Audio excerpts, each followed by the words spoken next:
My name is Hector, and I'm a 47-year-old man. My wife and I were married for 26 years and have known each other for 30. We got married in our senior year in high school when she got pregnant with our firstborn. I was lucky enough to get a job at UPS right after graduation, but we struggled in the beginning. She's from a traditional Irish family, and they hated me at first, but I won them over, especially her father. I made sure she didn't have to work. By the time we were 27 years old, we had 5 kids, 4 girls and a boy. I was just fortunate that the boy came out first. We had our arguments over money, discipline methods, and me complaining about the lack of intimacy.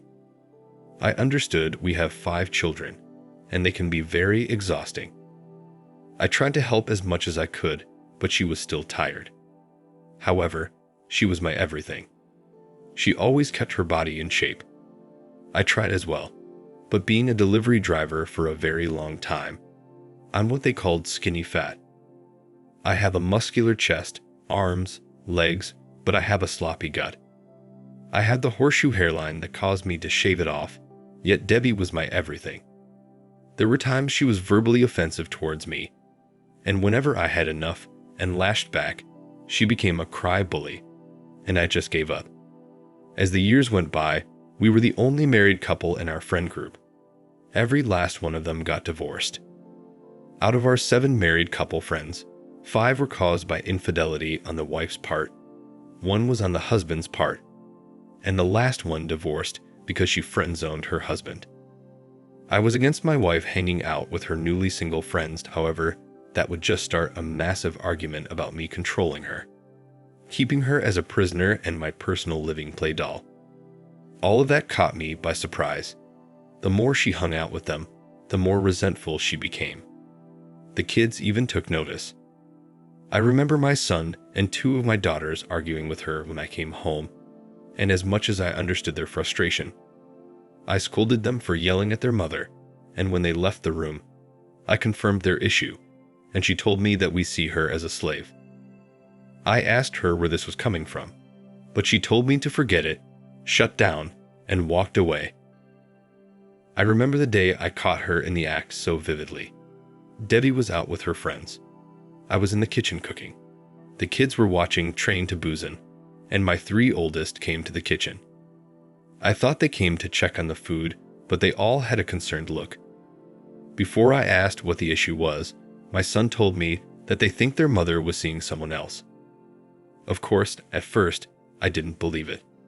I didn't want to believe it. I yelled at them and told them I was going to prove they were wrong. I turned on my iPhone app and saw that she was at a bar on the outskirts of town, so I got into my vehicle and went straight to the bar. When I arrived at the bar, it was crowded, but I saw her circle of friends in the corner booth acting like drunk idiots. When I approached them, they all turned pale, and that unsettling feeling hit my stomach. Since I didn't see her in the bar, I went outside and walked around the parking lot. There was a car in the back corner. It looked like the man in the driver's side was sleeping, a man who I thought was my friend.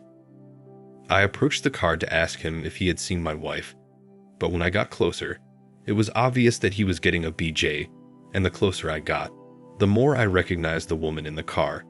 It was my wife. I was practically standing by the driver's side window, and none of them noticed me.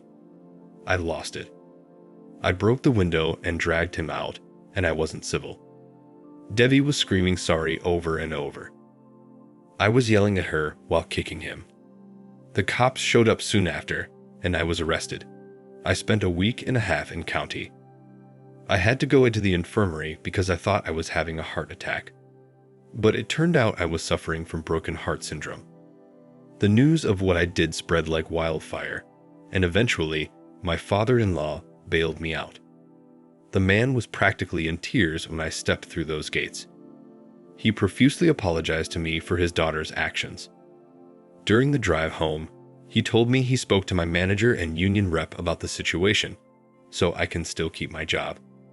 He said that the kids had been staying with him, and Debbie was waiting for me in the house. He said he knows what was going to happen, which is why he brought the truck. He was right. When we got to the house, Debbie ran towards me, crying, and tried to hug me, but I pushed her so hard that she fell onto the ground. She looked at me with shock. I told her to get her stuff out of my house, and I wanted a divorce. She tried to fight it, but her father convinced her otherwise. An hour after they left, my mother-in-law came with the kids, and I hugged them all for dear life. She apologized for her daughter's actions as well before leaving. Now in my state, there's mandatory couples counseling before granting the divorce, which in my opinion is complete BS. I don't understand why I have to go to counseling if she cheated. At the beginning of the sessions, I just sat there listening to her dribble. That is exactly what it was, dribble. Blame shifting on the fact we were young parents, and she never experienced the wild lifestyle, the freedom, and she got carried away. She got lost in it, and her friends encouraged it. Soon she felt like she was missing something, so she started a fling. The counselor tried on a few times to make it my fault, telling me that I should have allowed her to spread her wings every once in a while, and how I needed to see it from her point of view. I just looked at the woman and asked the counselor if she was smoking crack, because that was the dumbest thing that could have come out of her mouth. I asked her how long she had been cheating on me. She said 4 months and insisted that the AP was the only one. She also said that it was a mistake and we could get past this because we have a history. So I asked her who initiated it and how many times they slept together. Through her stream of tears, she answered them honestly, and I was quiet for a long while. The counselor tried talking to me twice during this, and I raised my finger. I thought about everything we did before and during our relationship window. The laughter, the conversations, intimacy, everything, and there was no inkling of her being sad or angry. We were just being us. When I finally did speak, I brought up the times we were intimate during that window. I called her. The counselor tried to correct me, and I told her to shut up as I continued to call her every name in the book. Eventually, I told her she was tainted in my eyes. Again, the counselor and Debbie tried to convince me that our history and relationship can get past this mistake, but I didn't want to hear it anymore. It was like they didn't care about my feelings on the matter. It was just about forgiving her and what I can do to get over it and apologize to her for making her feel like a servant, so I walked out. This contested divorce has been a long uphill battle for the past 2 years. Debbie is still trying to make things right, still trying to get us back together. I don't know why, because our conversations are strictly about the kids, and when she tried to talk to me about something else, I hang up on her. Family gatherings consist of me avoiding her or not showing up at all. Our oldest children refuse to talk to her. I try to make them spend time with their mom, but they refuse, and I have chosen to respect that. My in-laws are at my house weekly, and I know that they have been trying to make their daughter give me my divorce, but that has been a bust. My mother-in-law has been especially rough on her, calling her a dumb brat and gossiping about her to her congregation. I had to ask her to stop because I didn't want the whole town to know our business. During the first year, our son and daughter created a Tinder account for me. I thought it was dumb. I'm a middle-aged man with 5 children who has a dad bod, yet I have been on over a dozen very successful dates that have been a real confidence booster recently. I met someone during my court issue community service. Her name is Isabel, and she was our Habitat for Humanity supervisor. She's drop dead gorgeous and won first place for a Vanessa Marcel look-alike contest at a soap opera convention that she attended with her daughter. That's how we started talking. My daughters love watching General Hospital, so I sat with them. To me, this is one of the few times I get to spend with them. I introduced her to the kids 6 months in, and they instantly took a shine to her. To make things really awkward, my son and her daughter appear to really like each other. However, Debbie is not letting go. She actually told our youngest 2 children that eventually we will get back together. I had to tell her to stop telling them this. Her father is trying to make her go see a therapist, but I just want this over already. I don't regret my years with Debbie. I have 5 wonderful kids with her. I manned up and built a life for her.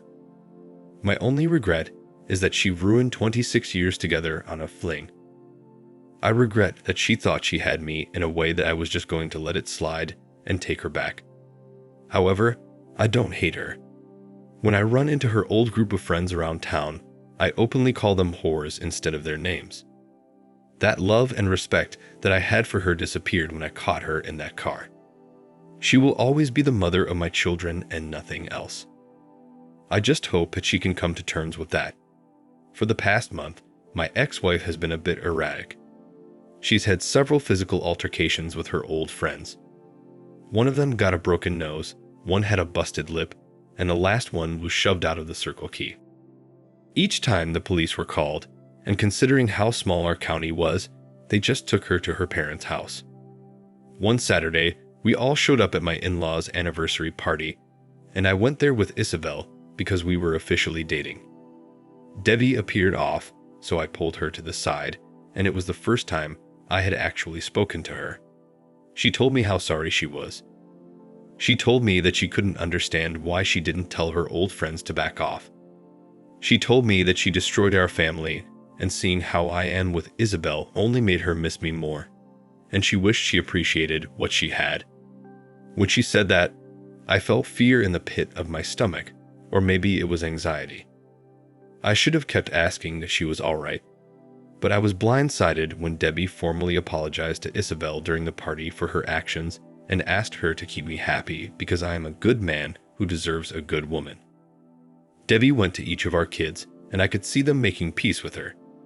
They were talking and laughing, even posing for a few pictures. Isabel and I were having a great time, and for once, I thought about having a cordial conversation with Debbie. It was 3 a.m. when I got the call. My sister-in-law was screaming in a panic.